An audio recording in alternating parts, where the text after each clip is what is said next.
जय हिंद प्यारे साथियों। मैं हूं नीरज। स्टडी पॉइंट छतरपुर की ओर से आप सबके लिए लेकर आया हूं मध्यकालीन इतिहास के बारे में सामान्य अध्ययन। इसके पिछले क्लास में हमने पढ़ा था शाहजहां और जहांगीर के बारे में सामान्य अध्ययन। आज हम करेंगे मुग़ल काल में औरंगजेब और औरंगजेब के बाद आने वाले अन्य शासकों के बारे में सामान्य अध्ययन। औरंगजेब का समयकाल 1658 ईस्वी से 1707 ईस्वी तक रहा। औरंगजेब एकमात्र ऐसा मुग़ल शासक हुआ जिसने अपना राज्याभिषेक 2 बार करवाया। इसे मुग़ल साम्राज्य का अलाउद्दीन खिलजी भी बोला गया। इसके द्वारा आलमगीर की उपाधि धारण की गई। आलमगीर का मतलब जहाँ का मालिक, मतलब संसार का मालिक। इसके द्वारा नाच, गीत, चित्रकला, संगीत एवं झरोखा दर्शन के ऊपर प्रतिबंध लगा दिया गया। जो कार्य शाहजहां और जहांगीर के द्वारा शुरू किए गए थे, जैसे नाच, गीत, चित्रकला, संगीत, झरोखा दर्शन, उस पर औरंगजेब के द्वारा प्रतिबंध लगा दिया गया। जजिया कर जो अकबर के द्वारा बंद कर दिया गया था, इसे औरंगजेब के द्वारा फिर से लागू कर दिया गया। तो इसके द्वारा जजिया कर पुनः लागू किया गया और यह बहुत ही बेहतर वीणा वादक था। प्रश्न पूछ ले कि मुग़ल काल में सबसे अच्छा वीणा वादक कौन था? औरंगजेब बहुत ही बेहतर वीणा वादक था।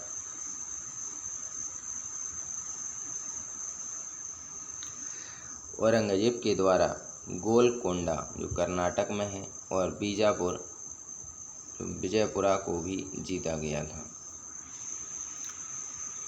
औरंगजेब के द्वारा सिखों के 9वें गुरु तेग बहादुर की हत्या करवा दी गई थी।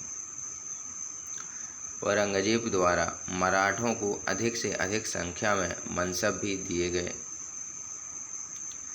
इसी के समय में मुग़ल साम्राज्य में सबसे ज़्यादा सूबे थे। सूबों की संख्या 20।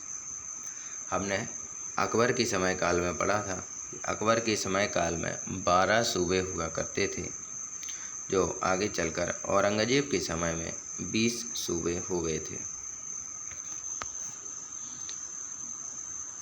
इसी के समय में इसका बेटा अकबर के द्वारा इसी के खिलाफ विद्रोह किया गया। ये अकबर वो अकबर नहीं है, वो हुमायूं का बेटा अकबर था और ये औरंगजेब के बेटे का नाम अकबर है।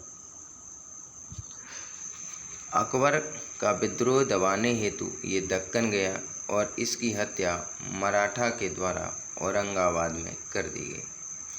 औरंगजेब की हत्या कहाँ की गई? औरंगाबाद में। और दक्कन क्यों गया था? अकबर का विद्रोह दबाने हेतु ये दक्कन गया और इसकी हत्या मराठाओं के द्वारा औरंगाबाद में कर दी गई थी। मुग़ल स्थापत्य कला की बात करें, बाबर के द्वारा आराम बाग बनवाया गया। आज के समय में राम बाग के नाम से जाना जाता है। यह भारत में पहला मुग़ल बाग था और यह भारत में पहला ज्यामितीय विधि से बनवाया गया बाग बगीचा था। शुरुआत में बाबर का मकबरा आराम बाग में बनवाया गया था, लेकिन कुछ समय बाद इसके मकबरे को काबुल स्थापित कर दिया गया था। बाबरी मस्जिद का निर्माण बाबर के द्वारा अयोध्या में राम मंदिर के ऊपर कराया गया था। दीन पनाह पुस्तकालय का निर्माण हुमायूं के द्वारा करवाया गया। हुमायूं का मकबरा दिल्ली में है। हुमायूं के मकबरे का निर्माण हाजी बेगम, जो हुमायूं की बेगम थी, उनका नाम था हाजी बेगम, इनके द्वारा करवाया गया था। तो प्रश्न पूछ ले कि हुमायूं के मकबरे का निर्माण किसके द्वारा कराया गया? हाजी बेगम के द्वारा। अकबर के द्वारा आगरा का किला, शेख सलीम चिश्ती का मकबरा फतेहपुर सीकरी फतेहपुर सीकरी की स्थापना अकबर के द्वारा की गई। बुलंद दरवाज़ा ये भी फतेहपुर सीकरी में स्थित है। जोधाबाई का महल फतेहपुर सीकरी। सिकंदरा जो आगरा के पास है, यहाँ अकबर का मकबरा स्थित है। सिकंदरा का निर्माण कार्य जहांगीर के द्वारा करवाया गया था, अकबर के बेटे जहांगीर के द्वारा। जहांगीर के द्वारा कौन कौन सी वास्तुकला या चित्रकला का निर्माण कराया गया? शालीमार बाग जम्मू एंड कश्मीर में स्थित है। जहांगीर का मकबरा ये शहादरा लाहौर में स्थित है। इत्माद-उद-दौला का मकबरा ये आगरा में स्थित है। यह नूरजहां ने अपने पिता की याद में बनवाया था और इसको छोटे ताजमहल के नाम से भी जाना जाता है। आपसे पूछ ले कि छोटे ताजमहल के नाम से किसे जाना जाता है, तो इत्माद-उद-दौला का मकबरा को छोटे ताजमहल के रूप में जाना जाता है। यह मकबरा भारत में ऐसी पहली इमारत रहा जिसके अंतर्गत पियत्रा देवरा तकनीक का इस्तेमाल किया गया। जहांगीर के बाद शाहजहां। मुगल स्थापत्य कला का स्वर्णकाल कहा जाता है शाहजहां के शासनकाल को। ताजमहल आगरा में बनवाया गया शाहजहां के द्वारा अपनी बीवी की याद में ताजमहल बनवाया गया था और शाहजहां की बीवी का नाम अर्जुमंद बानो बेगम, जिसे मुमताज के नाम से भी जाना जाता है।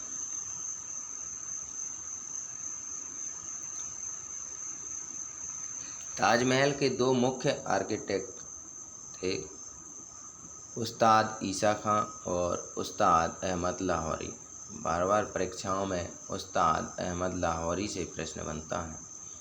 ताजमहल का निर्माण किसके द्वारा कराया गया? उस्ताद अहमद लाहौरी। अगला प्रश्न, ताजमहल भारत में ऐसा पहला ऐतिहासिक इमारत रहा जिसको यूनेस्को की विश्व विरासत सूची में शामिल किया गया। तो ताजमहल भारत में ऐसा पहला ऐतिहासिक इमारत रहा है जिसको यूनेस्को की विश्व विरासत सूची में वर्ष 1983 में शामिल किया गया है। लाल किला दिल्ली। शाहजहां के द्वारा भी मुगलों की राजधानी दिल्ली को बनाया गया था। मोती मस्जिद आगरा के किले में स्थित है। शाहजहानाबाद शहर की स्थापना शाहजहां के द्वारा की गई। जामा मस्जिद दिल्ली, ये भी शाहजहां के द्वारा स्थापित की गई। शाहजहां का मकबरा ताजमहल में ही है। शाहजहां ने अपनी पत्नी मुमताज़ की याद में ताजमहल का निर्माण कराया और शाहजहां और उसकी पत्नी दोनों का मकबरा ताजमहल के अंदर स्थित है। शाहजहां के बाद इसका उत्तराधिकारी दारा शिकोह आया। दारा शिकोह को हटाकर औरंगजेब गद्दी पर बैठा। औरंगजेब के द्वारा लाल किले में मोती मस्जिद का निर्माण कार्य कराया गया। बीबी का मकबरा औरंगाबाद महाराष्ट्र में। औरंगजेब की बीवी का नाम रबिया-उद-दौरानी था। बीबी के मकबरे को दक्षिण भारत का ताजमहल कहा जाता है। बादशाही मस्जिद लाहौर पाकिस्तान में स्थित है। इसे पाकिस्तान की जामा मस्जिद कहा जाता है। औरंगजेब के द्वारा बादशाही मस्जिद का निर्माण लाहौर पाकिस्तान में करवाया गया था और इसे पाकिस्तान की जामा मस्जिद कहा जाता है। भारत की जामा मस्जिद पूछ ले कि भारत की जामा मस्जिद कहाँ है, तो ये दिल्ली में स्थित है। मुग़ल काल के प्रमुख मकबरों की बात करें, किसका मकबरा कहाँ स्थित है, तो बाबर आराम बाग बाद में काबुल में स्थानांतरित किया गया। हुमायूं का मकबरा दिल्ली में स्थित है, हाजी बेगम के द्वारा बनवाया गया। अकबर का किला, अकबर का मकबरा सिकंदरा जो आगरा के पास स्थित है, जहांगीर का मकबरा शहादरा लाहौर में स्थित है, शाहजहां ये ताजमहल के अंदर मकबरा स्थित है, बीबी का मकबरा जिसे रबिया उद दौरानी कहा जाता है, ये औरंगाबाद महाराष्ट्र में ये मकबरा स्थित है। उत्तर गुप्त काल की बात करें तो 1707 ईस्वी से 1862 ईस्वी तक का समय उत्तर गुप्त काल कहलाता है। बहादुर शाह प्रथम से बहादुर शाह द्वितीय तक का समय। बहादुर शाह प्रथम की बात करें, इसका शासनकाल 1707 ईस्वी से 1712 ईस्वी तक रहा। इसका वास्तविक नाम मुअज्जम था। इसके द्वारा गुरु गोविंद सिंह को मनसब भी दिया गया था। मनसब का मतलब होता है रैंक, पोस्ट या पद। बहादुर शाह प्रथम को शाह ए बेखबर के नाम से जाना गया। बहादुर शाह प्रथम के बाद अगला शासक जहांदार शाह हुआ, जिसका समयकाल 1712 से 1713 तक ही रहा, मतलब 1 वर्ष ही रहा। इसी शासक को कठपुतली शासकों का दौर कहा गया, मतलब बहादुर शाह प्रथम के बाद जितने भी शासक आए वो सब कठपुतली शासकों के रूप में हो गए। जहांदार शाह कठपुतली शासकों के दौर में पहला शासक हुआ। जहांदार शाह के दरबार में वास्तविक शक्तियाँ लाल कन्वर नामक महिला के हाथ में थीं।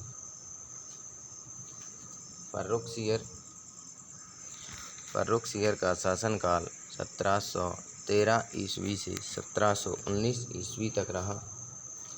इसी के समय में सिखों के नेता बंदा बहादुर को फांसी दे दी गई थी। वर्ष 1717 में फर्रुखसियर के द्वारा ईस्ट इंडिया कंपनी के लिए गोल्डन फरमान जारी किया गया था। गोल्डन फरमान क्या था? फर्रुखसियर 1713 से 1719 ईस्वी तक रहा। इसी के समय में सिखों के नेता बंदा बहादुर को फांसी दे दी गई। वर्ष 1717 में फर्रुखसियर के द्वारा ईस्ट इंडिया कंपनी को गोल्डन फरमान जारी किया गया। इस फरमान के अंतर्गत इसके द्वारा ईस्ट इंडिया कंपनी को व्यापार करने का अधिकार दिया गया था। मोहम्मद शाह का समयकाल। मोहम्मद शाह 1719 से 1748 तक रहा। इसे रंगीला के नाम से भी जाना गया। इसी के समय में वर्ष 1739 में ईरान का शासक नादिर शाह भारत आया था और यह भारत से 2 वस्तुओं को अपने साथ ले गया। एक तो था तख्ते हाउस, जिसे मयूर सिंहासन कहा गया, और दूसरा कोहिनूर हीरा। मोहम्मद शाह के शासनकाल में ईरान का शासक नादिर शाह भारत आया और इसके द्वारा भारत से तख्ते हाउस और कोहिनूर हीरा अपने साथ ले गया था। मोहम्मद शाह के बाद अगला शासक अहमद शाह आया। इसका शासनकाल 1748 से 1754 ईस्वी तक रहा। इसी के समय में अहमद शाह अब्दाली भारत आया था और अहमद शाह अब्दाली के द्वारा मुल्तान क्षेत्र को भी जीता गया। अहमद शाह अब्दाली नादिर शाह का सेनापति था और जो मुल्तान क्षेत्र है ये वर्तमान में पाकिस्तान में स्थित है। आलमगीर द्वितीय का समयकाल 1754 से 1759 तक है। इसके समय में बंगाल क्षेत्र में ब्लैक होल नामक एक दुर्घटना हुई। ब्लैक होल नामक दुर्घटना प्लासी का युद्ध कराने के लिए की गई थी। आलमगीर द्वितीय के समय में ही प्लासी की लड़ाई लड़ी गई। प्लासी की लड़ाई वर्ष 1757 ईस्वी में बंगाल में लड़ी गई। जिसमें बंगाल का नवाब सिराजुद्दौला और दूसरी ओर ईस्ट इंडिया कंपनी की तरफ से रॉबर्ट क्लाइव ने युद्ध का नेतृत्व किया और इस युद्ध में विजय रॉबर्ट क्लाइव को मिली। प्लासी की लड़ाई में बंगाल के नवाब को मुगल साम्राज्य का समर्थन प्राप्त हुआ, लेकिन इन्हें मीर जाफर के द्वारा धोखा प्राप्त हुआ था।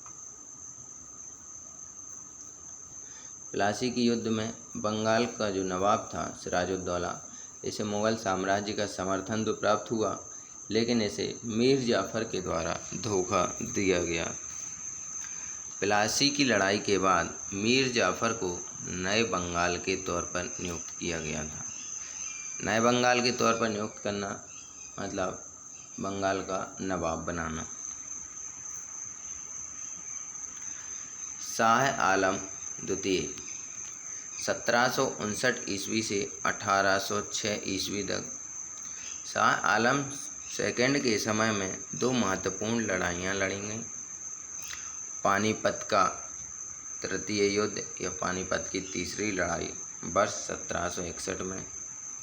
इसमें एक ओर से मराठा साम्राज्य में विश्वासराव और सदाशिवराव और दूसरी ओर से अफगान शासक अहमद शाह अब्दाली के मध्य युद्ध लड़ा गया। पानीपत की तीसरी लड़ाई में अहमद शाह अब्दाली विजय हुआ। बक्सर का युद्ध 1764 ईस्वी में लड़ा गया, जिसमें एक ओर से भारतीय शासक शाह आलम द्वितीय, ये मुग़ल शासक थे, मीर कासिम, ये बंगाल का नवाब था, शुजा-उद-दौला, ये अवध का नवाब था। एक ओर से ये तीनों थे और दूसरी ओर ईस्ट इंडिया कंपनी की ओर से हेक्टर मुनरो था। और बक्सर का युद्ध ईस्ट इंडिया कंपनी के द्वारा जीता गया और इस युद्ध का नेतृत्व हेक्टर मुनरो के द्वारा किया गया था। बक्सर की लड़ाई के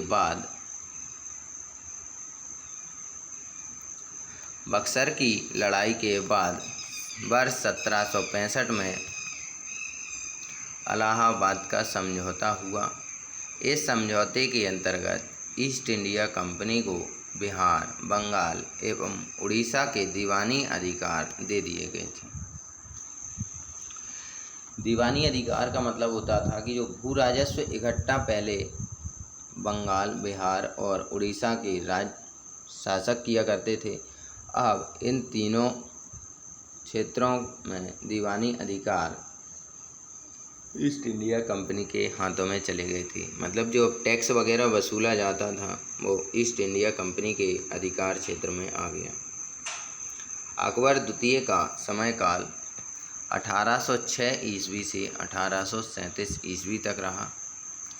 अकबर द्वितीय के द्वारा राजा राम मोहन राय को इंग्लैंड के लिए भेजा गया था। इसी के द्वारा राम मोहन राय को राजा की उपाधि दी गई थी। राजा राम मोहन राय को भारतीय पुनर्जागरण का पिता भी कहा गया है। बहादुर शाह सेकंड का समयकाल 1837 ईस्वी से 1862 ईस्वी तक रहा। यह आखिरी मुगल शासक हुआ और यह हिंदुस्तान का भी आखिरी शासक हुआ। इसी के समय में 1857 की क्रांति हुई। इस क्रांति के बाद बहादुर शाह द्वितीय को रंगून भेज दिया गया। म्यांमार की राजधानी रंगून शहर का पुराना नाम यंगून था। बहादुर शाह सेकंड को बहादुर शाह जफर के नाम से भी जाना गया। इसकी मौत रंगून में ही हो गई थी। मुगलों में 3 शासकों के मकबरे भारत से बाहर स्थित हैं। बाबर का मकबरा काबुल में, जहांगीर का मकबरा लाहौर में और बहादुर शाह जफर का मकबरा रंगून में स्थित है। मराठा साम्राज्य। मराठा साम्राज्य की बात करें, मराठा साम्राज्य का शासन समयकाल 1674 ईस्वी से 1818 ईस्वी तक रहा। क्षेत्र की बात करें, दक्खन क्षेत्र, महाराष्ट्र, तेलंगाना और आंध्र प्रदेश। राजधानी रायगढ़ थी। संस्थापक शिवाजी। शिवाजी का समयकाल 1654 ईस्वी से 1680 ईस्वी तक रहा। जन्म स्थान शिवनेरा, महाराष्ट्र में हुआ। पिता का नाम शाहजी, माता का नाम जीजाबाई था। शुरुआत में शिवाजी को दादाजी कोंडदेव से प्रशिक्षण प्राप्त हुआ। शिवाजी को सिखों के गुरु रामदास जी का भी नेतृत्व प्राप्त हुआ था। सिखों के चौथे गुरु रामदास जी थे।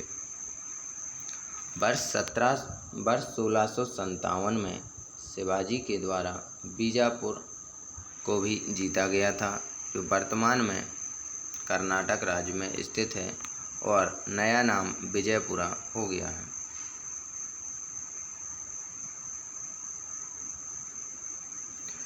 वर्ष 1660 में शिवाजी की आकलन के लिए औरंगजेब के द्वारा शाहिस्त खां को दक्षिण भारत भेजा गया था। शिवाजी का आकलन मतलब शिवाजी की शक्तियाँ कैसी क्या हैं, इसके लिए औरंगजेब के द्वारा शाहिस्त खां को दक्षिण भारत भेजा गया। शिवाजी के द्वारा शाहिस्त खां को पराजित किया गया और शिवाजी के द्वारा फतेह खान की हत्या कर दी गई थी। फतेह खान शाहिस्त खां का बेटा था। वर्ष 1664 में शिवाजी के द्वारा सूरत और अहमदनगर को भी जीता गया। वर्ष 1665 में औरंगजेब के द्वारा अपने बेटे मुअज्जम को दक्कन भारत भेजा गया था।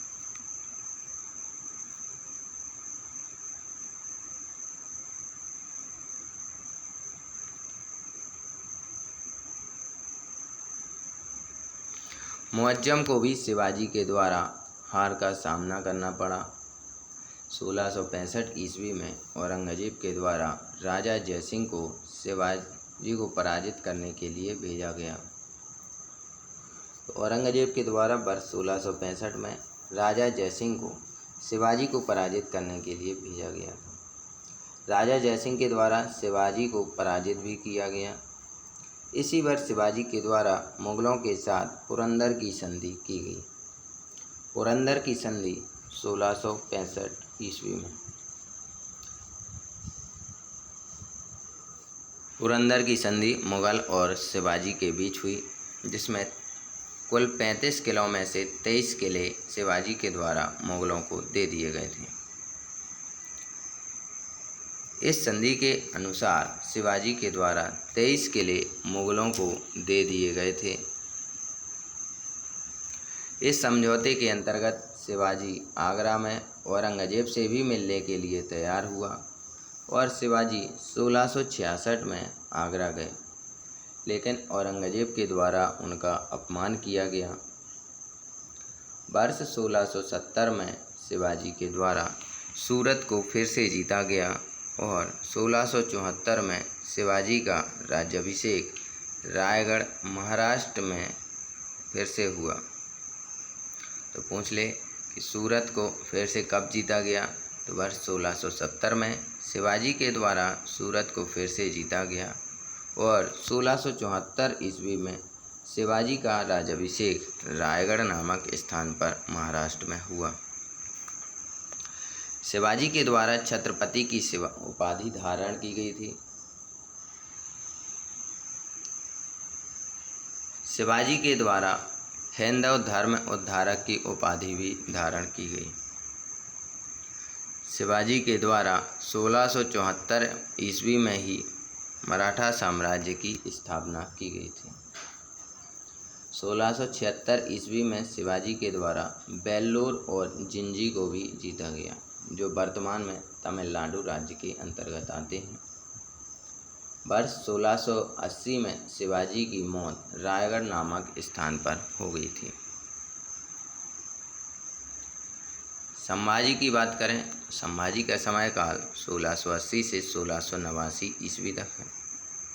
यह शिवाजी के उत्तराधिकारी हुए और इनके द्वारा अकबर द्वितीय को संरक्षण प्रदान किया गया था।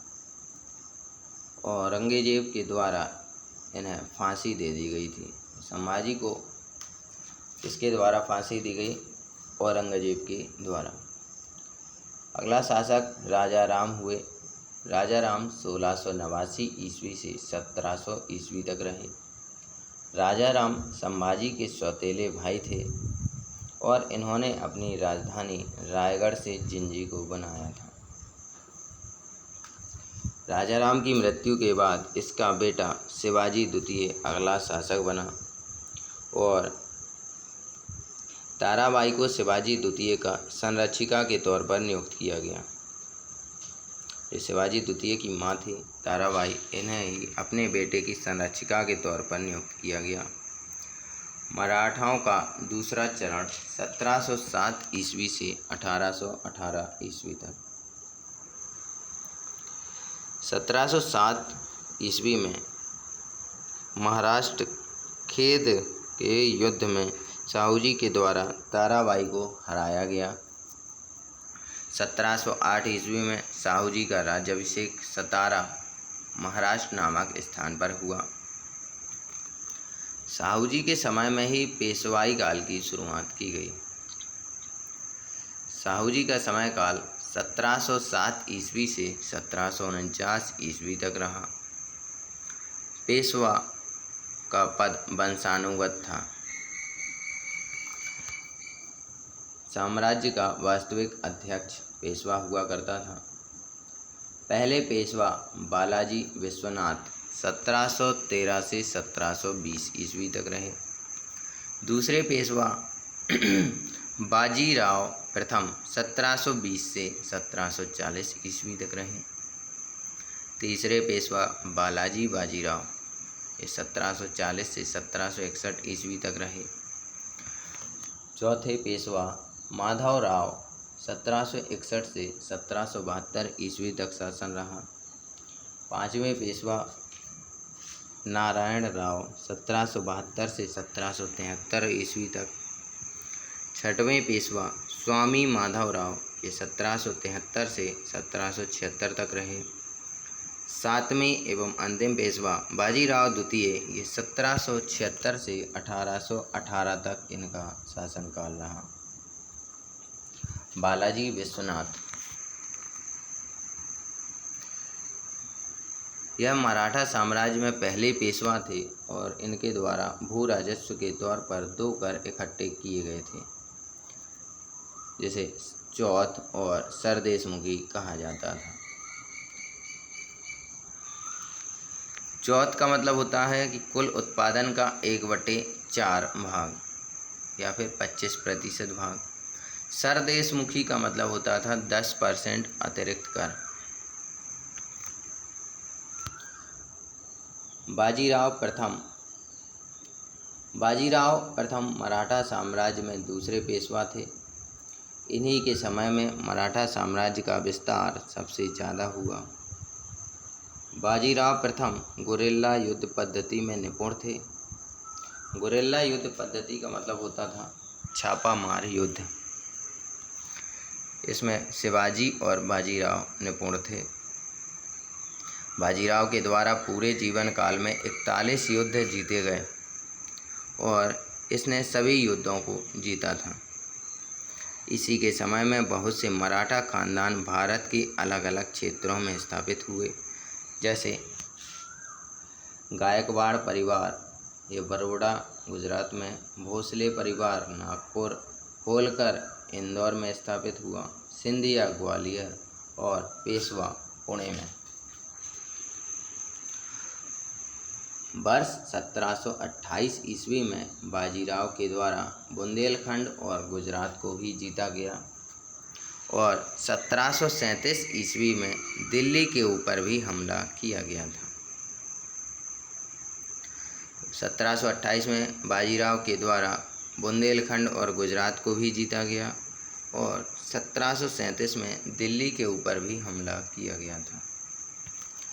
इन्हें लड़ाकू पेशवा के नाम से भी जाना गया। इन्होंने अपना विवाह मस्तानी के साथ रचाया और 1740 में इनकी मौत हो गई लू लगने के कारण।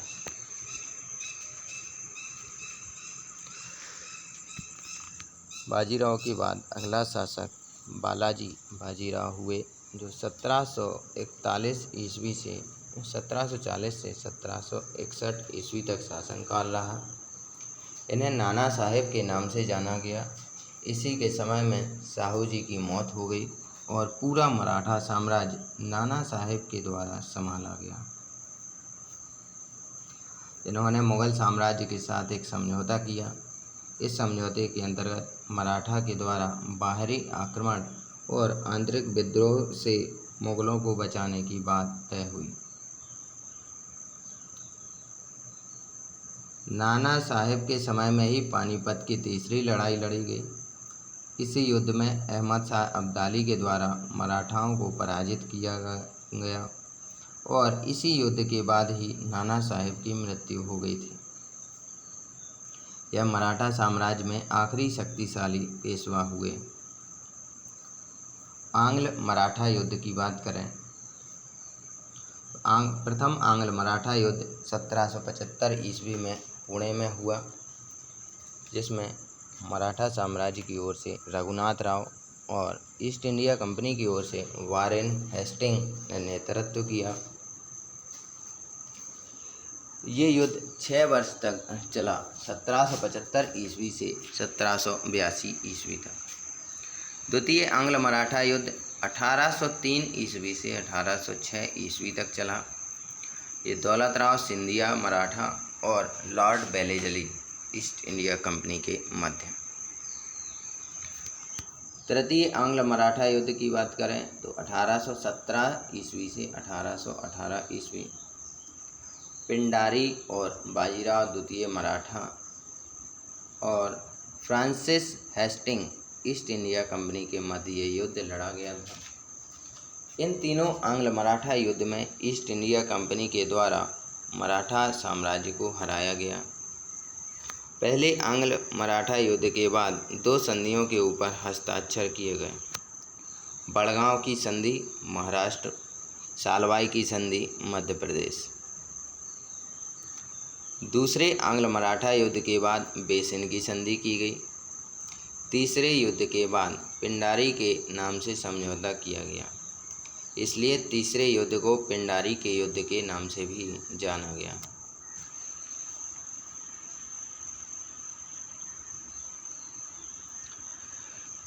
पिंडारी युद्ध के बाद ही ईस्ट इंडिया कंपनी के नामक शीश मराठाओं से प्राप्त हुआ। सूफी आंदोलन।